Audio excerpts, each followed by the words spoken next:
అలాగే మనకు కాదండి, లోకానికంతటికీ ప్రళయం వస్తుంది, కానీ భగవంతుడికి రాదు. మొత్తం అంతా జలప్రళయం అయిపోయాక ఆయన నీటి మీద తేలుతూ ఉంటాడు. బాగా ప్రసిద్ధమైన శ్లోకం ఇది. కరారవిందేన పదారవిందం ముఖారవిందే వినివేశయంతం, కరారవిందేన పదారవిందం ముఖారవిందే వినివేశయంతం, వటస్య పత్రస్య పుటేశయానం బాలం ముకుందం మనసా స్మరామి. ఒక చిన్న శ్లోకంలో ప్రళయకాలంలో ఉన్న అద్భుతమైన బాలకృష్ణమూర్తిని వర్ణించాడు. ఆ చిన్న పిల్లల్ని మీరు గమనించండి, ఉయ్యాల్లో ఉన్నప్పుడు వాడికి మంచి చెడ్డ శుభ్రత అశుభ్రత ఏం తెలియదు కదా. నిజానికి శుభ్రత ఏమిటి? వాడి పాదాలు శుభ్రమే, ఇంకా నేల మీద కాలు పెట్టలేదుగా. ఉయ్యాల్లో పిల్లడు నేల మీద కాలు పెట్టలే, వాడు పాదాలు గులాబీ రంగులో మెరిసిపోతూ ఉంటే తల్లి ముద్దెట్టుకుంటూ ఉంటుంది, మాటికి పాదాలే ముద్దెట్టుకుంటుంది. ఆ స్థితిలో బాలకృష్ణుడు ప్రళయసాగరంలో ఈదులాడుతూ మర్రియాకు మీద పడుకున్నట్ట. పడుకుని అందులో ఈయన కరారవిందేన పదారవిందం, ఆయన చెయ్యి ఒక పద్మంలా ఉందిలో, చిన్న చెయ్యలా, బుల్లి చెయ్యి చిన్న పద్మంలాగా. ఆయన పాదం బొటనవేలు కూడా ఒక పద్మంలాగే ఉందిట. ఈ చెయ్యి అనే పద్మంతో ఆ పాదం బొటనవేలు అనే పద్మాన్ని తీసుకుని నోరనే పద్మంలో పెట్టుకుని ఆస్వాదిస్తున్నట్ట. బొటనవేళ్ళు ఆస్వాదించడం పిల్లల లక్షణం. ఎందుకు చేస్తారండి? భద్రత కోసం. భద్రత కోసం సైకాలజీలో చెబుతారన్నమాట. భద్రత కోసం పిల్లలకి ఎప్పుడు ఏమిటంటే వాళ్ళ ఒంటి మీద చెయ్యి వేసి ఉండాలి. మనం వాళ్ళని పక్కన పెట్టి ఫోన్లు చూడకూడదు. ఇక్కడ వాడు ఒంటి మీద ఒక చెయ్యి ఉండాలి. 10 ఏళ్ళు దాటే వరకు పిల్లలు తల్లిదండ్రుల మధ్యలో పడుకోవాలి. 10 ఏళ్ళు దాటాక విడిగా పడుకోవాలి లెక్క. 10 ఏళ్ల వరకు పడుకోవచ్చు, తప్పులేదు. 10 ఏళ్లకు వాడు మన మధ్యలో పడుకుని ఫోన్ చూస్తున్నాడు అనుకో, దూరంగా పడుకోబెట్టడం మంచిది. ఇంకా వాడు ముదిరిపోయాడు, దేశముద్ర అయిపోయాడు, ఇంకా మనకు అనవసరం. వాడు మన జరగొడుతూ ఉంటే అలాగా. పూర్వం అలా ఉండేవారు, పైగా కోరుకునేవారు. 10 ఏళ్ళ 9 ఏళ్ల వయసులో కూడా తల్లి పక్కలో ఉండాలని కోరుకునేవారు. దానివల్ల ఏమవుతుందంటే ఆ 10 ఏళ్ళు వాళ్ళు పూర్తి భద్రత. మా అమ్మ ఇటుంది, మా నాన్న ఇటు ఉన్నారు, పోనీ ఎవరో ఒకరు పక్కలో నేనున్నా, ఐఎమ్ సెక్యూర్డ్ అని సెక్యూర్డ్ ఫీలింగ్ అంటారే, ఆ భద్రత తర్వాత వాళ్ళని జీవితంలో ఎప్పుడూ తప్పు చేయకుండా చేస్తుందండి. భద్రతాభావం అంత గొప్పది. మనిషి జీవితానికి పెద్ద శాపం కామం, క్రోధం, లోభం కంటే కూడా భయం పెద్ద శాపం అండి. భయం పెద్ద శాపం. ఆ భయం లేకుండా పిల్లల్ని పెంచాలంటే మన దగ్గరే పడుకోవాలి 10 ఏళ్ళు. అలాగని పడుకోబెట్టడం వరకే అన్ని పనులు మనం చేయమని కాదు. ఇక్కడ 5 ఏళ్ల వరకు ఏం చేయాలి, 3 ఏళ్ల వరకు ఏం చేయాలి, ఎక్కడెక్కడ ఏం చేయాలి, అది వేరే విషయం. నీకు నేనున్నాను, ఏం భయం లేదు, పడుకో, పీడకాలను రావు, పలవరించడు, హాయిగా పడుకుంటాడు. అప్పుడు ఆ తర్వాత 10 ఏళ్ళు దాటే ఖచ్చితంగా విడిగా పడుకోబెట్టాలి. 5 ఏళ్ళు దాటే ముందు ఒకటి పోయకుండా చూడాలి. అది పెద్ద విజయం. అది 5 ఏళ్ల వాడు సాధించే విజయం ఏమిటంటే పక్క తడపకుండా ఉంటే చాలు. 10 ఏళ్ల వాడు సాధించే విజయం ఏమిటంటే విడిగా పడుకోగలిగితే చాలు. 20 ఏళ్ల వాడు సాధించే విజయం ఏమిటంటే 4 స్నేహితులను సంపాదించుకోగలిగితే చాలు. 30 ఏళ్ల వాడు సాధించే విజయం ఏమిటంటే సంపూర్ణంగా శృంగార సౌఖ్యాలన్నీ అనుభవించగలిగితే చాలు. హిందూయిజం అలాగే ఉంటుంది. 40 ఏళ్ల వాడు సాధించే విజయం ఏమిటంటే తర్వాత జీవితాంతానికి సరిపడ సంపాదించగలిగితే చాలు. 50 ఏళ్ల వాడు సాధించే విజయం ఏమిటంటే మళ్ళీ 40 నుంచే రౌండ్ అవుతూ ఉంటాయి. మళ్ళీ 40 ఏళ్లలాగే 50 ఏళ్ల వయస్సులో కూడా జీవితానికి సరిపడగా రిటైర్మెంట్ కూడా సుఖంగా వెళ్ళేలాగా సంపాదించగలిగితే చాలు.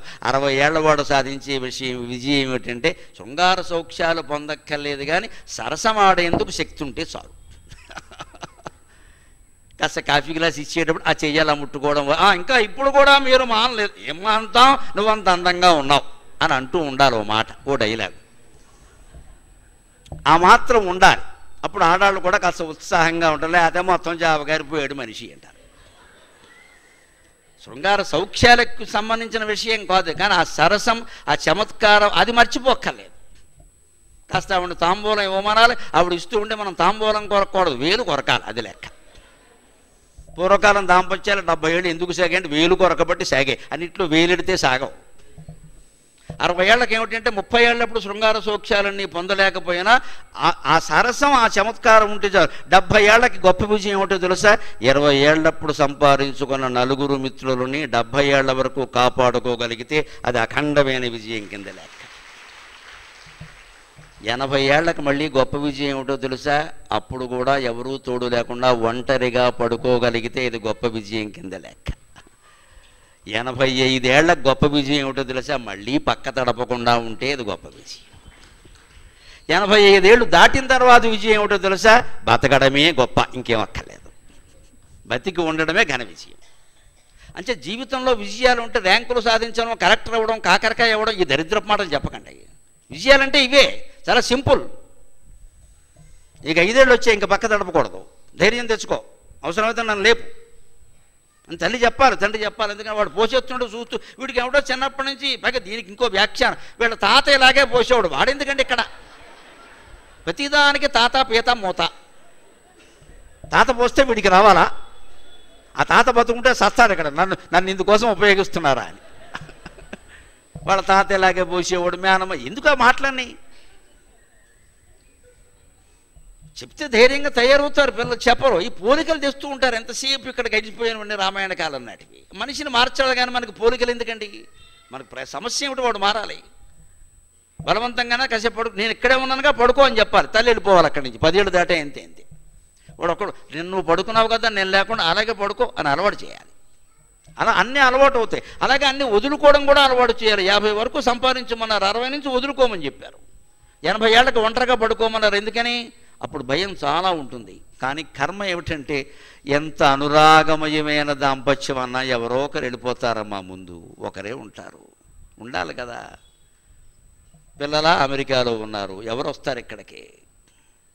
ఇక్కడ ఉన్నా రారు. హైదరాబాదులోనే మనం గచ్చిబౌలిలో ఉంటే వాడు పిచ్చిబౌలిలో ఉంటాడు. ఊళ్ళో ఉన్నా రారండి. అంచేది మనం అలవాటు చేసుకోవాలి దీన్ని. ఊరికే రాలేదనుకుంటే వస్తారా?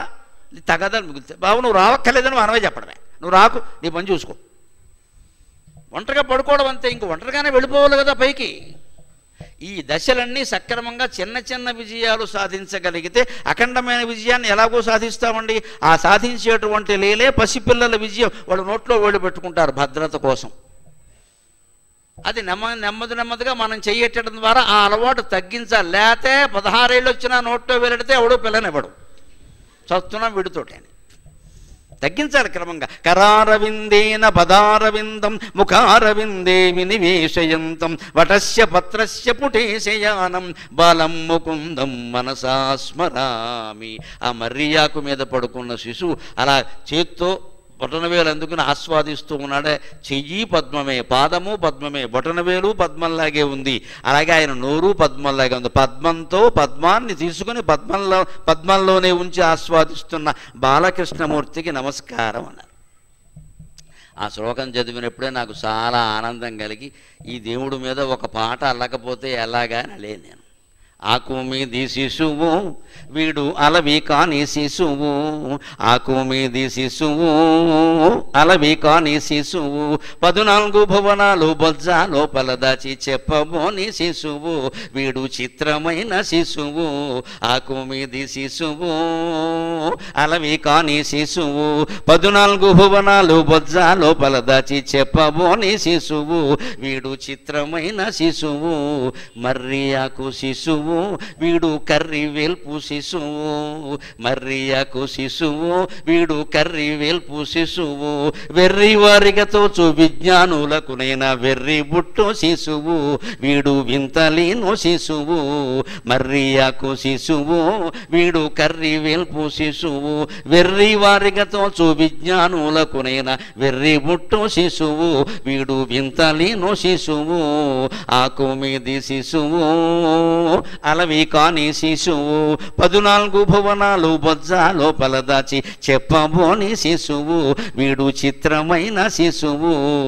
పాలు లేని శిశువు వీడు పాల కడలి శిశువు, పాలు లేని శిశువు వీడు పాల కడలి శిశువు, అరవిందమందున అరవిందమును చేర్చి ఆరగించు శిశువు వీడు ఆరితేరు శిశువు. పాలు లేని శిశువు వీడు పాల కడలి శిశువు, అరవిందమందున అరవిందమును చేర్చి ఆరగించు శిశువు వీడు ఆరితేరు శిశువు. ఆకు మీది శిశువు వీడు ఆరితేరు శిశువు, 14 భువనాలు బొజ్జ లోపల దాచి చెప్పబోని శిశువు వీడు చిత్రమైన శిశువు.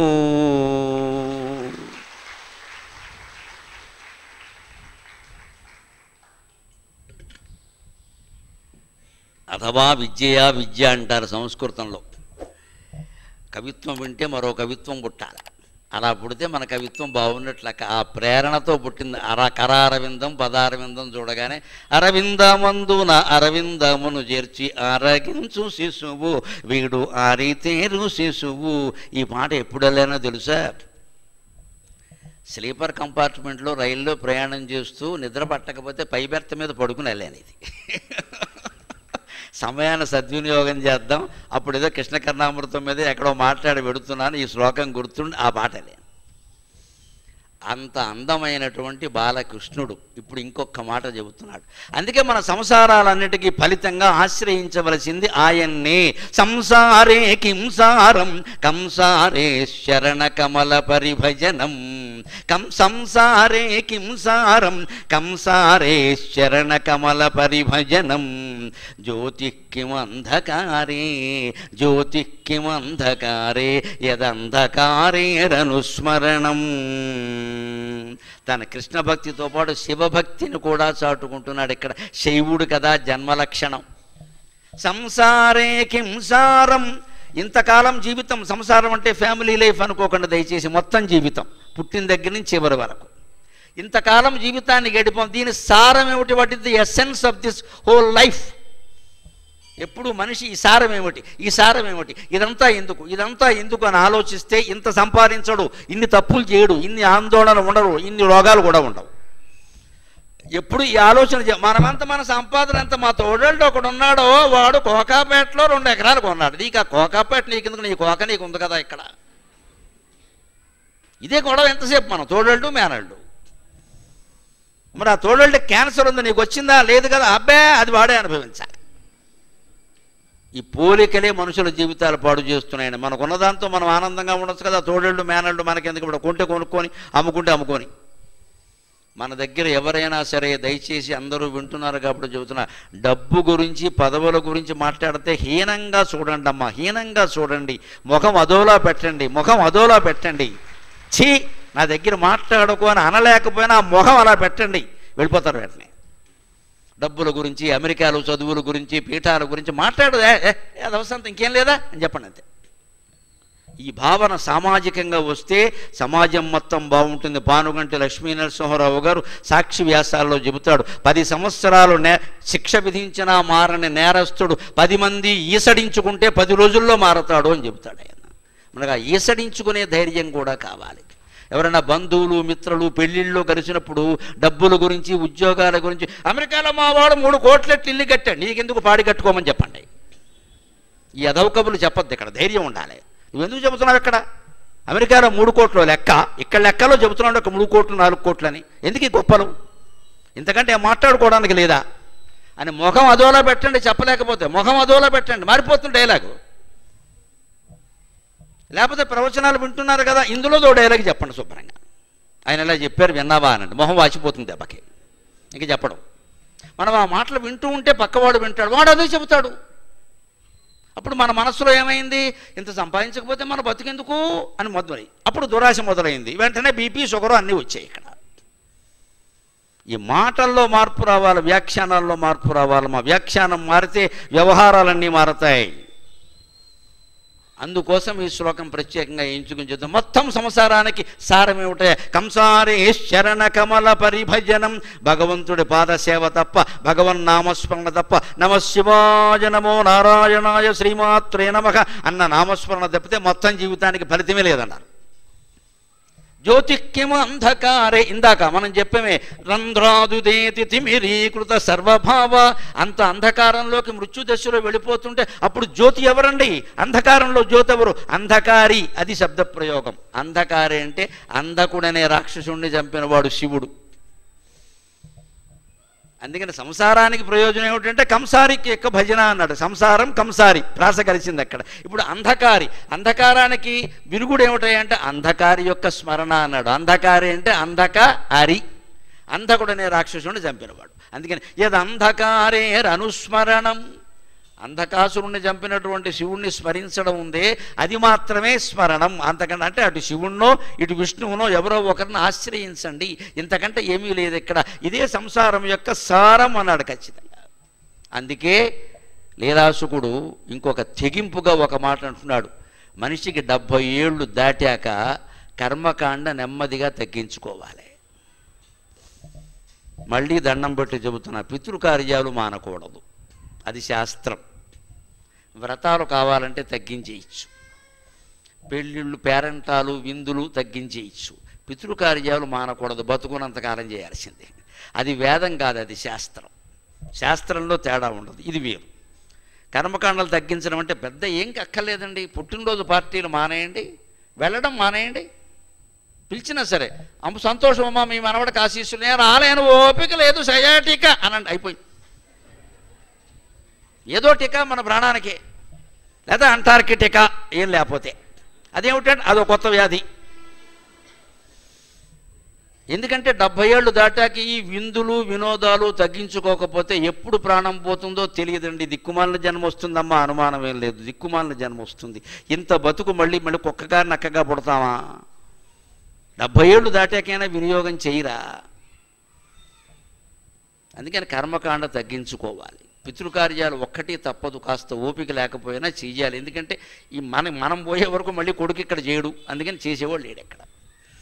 అదొక్కటే శాస్త్రం. ఎలాగో అలా ఇప్పుడు అక్కడ కూడా ఇప్పుడు ఆశ్రమాల్లో పెడుతున్నారు, ఏవో పేటలు ఇస్తున్నారు, వాళ్ళు ఏర్పాట్లు వాళ్ళు చేస్తున్నారు. పాపం మోకాళ్ళ నొప్పులు ఉన్న వాళ్ళు కూడా చేసేందుకు ఏర్పాట్లు ఉన్నాయి, మానేయకూడదు. ముఖ్యంగా మొగాడు ఏమైనా బద్దకించిన మహిళలకి నమస్కారం పెడుతున్నా ఏదో ఒక రకంగా తద్దినం పెట్టమని, పితృకార్యం చేయమని చెప్పండి, ప్రోత్సహించండి. వంశాలు వృద్ధి చెందుతాయి, పిల్లల కష్టాలు తగ్గిపోతాయి, పిల్లలకు అన్నానికి లోటు ఉండదు. పోయిన వాళ్ళకి తద్దినం పెడితే పిల్లలకు అన్నానికి లోటు ఉండదు. శాస్త్రం చదివి చెబుతున్నా, మొహమాటం ఏం లేదు. పితృకార్యాలు మాననివ్వకండి.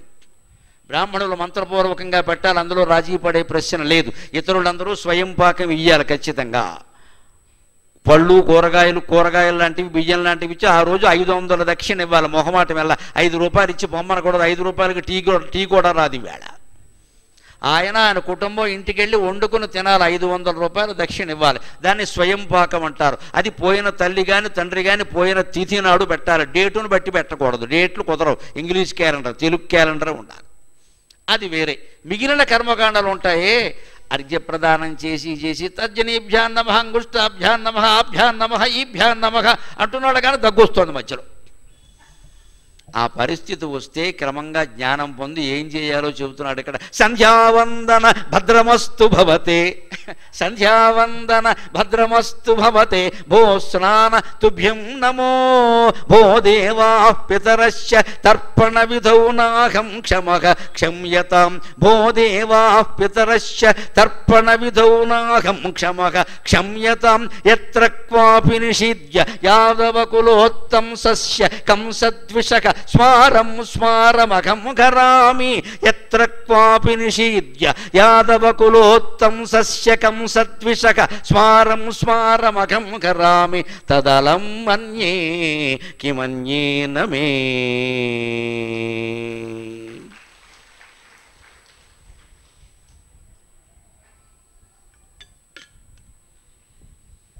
శుభకార్యాలు సంతర్పణలు మానేయచ్చు. ఓపిక లేకపోతే పితృకార్యాల్లో కూడా క్షమించమని కోరచ్చు, కానీ హృదయంలోంచి భగవంతుణ్ణి జారనీయకూడదు. అది ఒక్కటే లక్ష్యం, అంతిమంగా కాపాడేది అదే. ఈ సంతర్పణలు తర్పణాలు ఇవన్నీ వేరే విషయాలు. ఇవన్నీ పైగా ఇవి 2 రకాల ఇబ్బందులు పెడతాయి మనుషుల్ని. ఒకటి అహంకారం.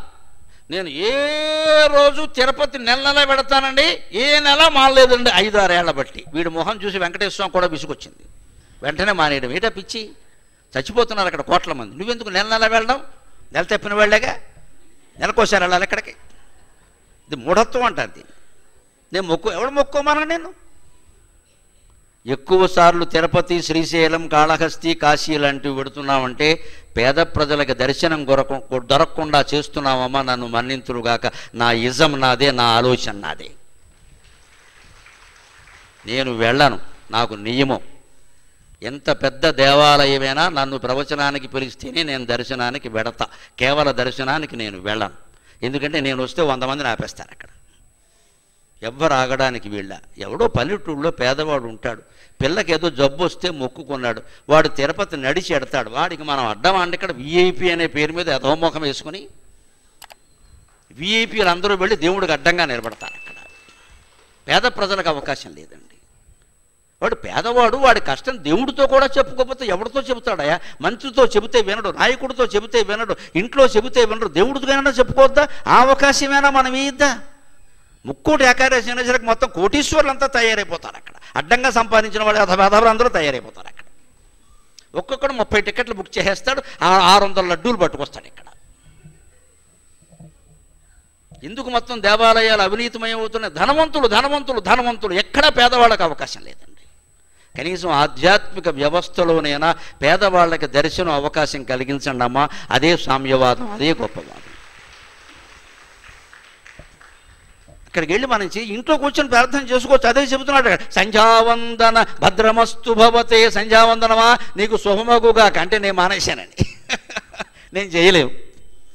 ఓ స్నాన తుభ్యం నమ అంటే తీవ్రమైన భక్తి ఎలా ఉంటుందంటే స్నానం కూడా మర్చిపోయాడు. స్నానం చేస్తే అదో పావు గంట దండగా, కృష్ణస్మరణ చేసుకోకుండా స్నానం ఏమిటి? అంత స్థితి వస్తే మానేయచ్చు. ఆ స్థితి రావాలని కోరుకోవాలి. ఎంతసేపు ఇదేనా స్నానం చేయడం, 3 పూట్ల స్నానం చేయడం, తువ్వాలెట్టు ఓహో ఇలా ఇలా ఇలా ఇలా తొడవడం, మధ్యలో మనవడు వస్తే ఈ తువ్వాలెట్టి వాడిని కొట్టడం, నమశివాయ. ముట్టుకోద్దని చెప్పాను కాబట్టి హవా అంటుంది ఇక్కడ.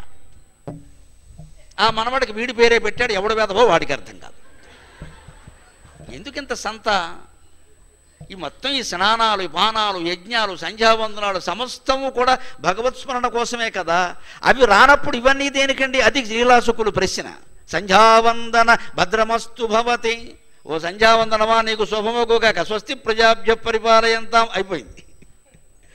ఓ స్నాన తుభ్యం నమో, స్నానమా నీకో నమస్కారం, నా వల్ల కాదు ఈ మడిబెట్ట తడిబెట్ట వదిలే. అంతేకాదు పితృకార్యాలకు కూడా ఆయనకు పాపం ఓపిక తగ్గిపోయింది. అంటే దృష్టి మారిపోయింది.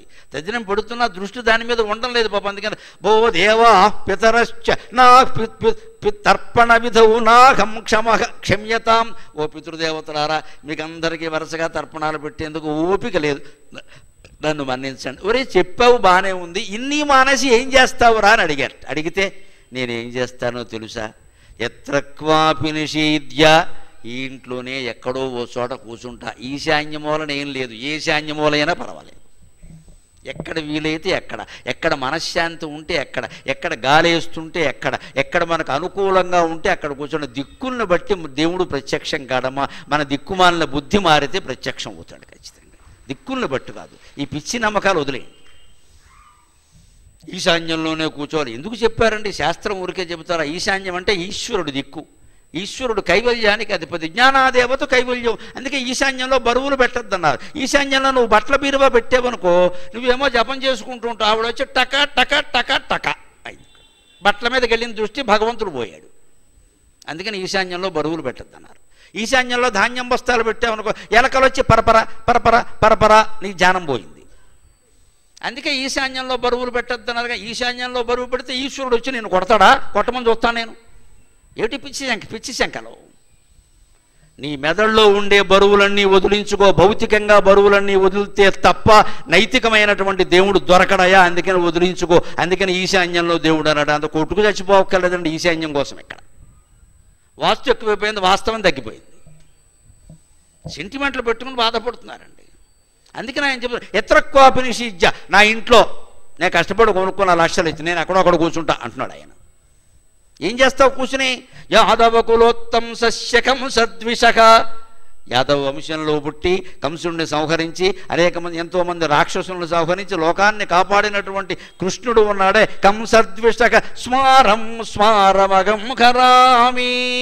ఓం నమో భగవతే వాసుదేవాయ, ఓం నమో భగవతే వాసుదేవాయ, ఓం నమో భగవతే వాసుదేవాయ అనే ద్వాదశాక్షర మంత్రాన్ని వదలకుండా జపిస్తా.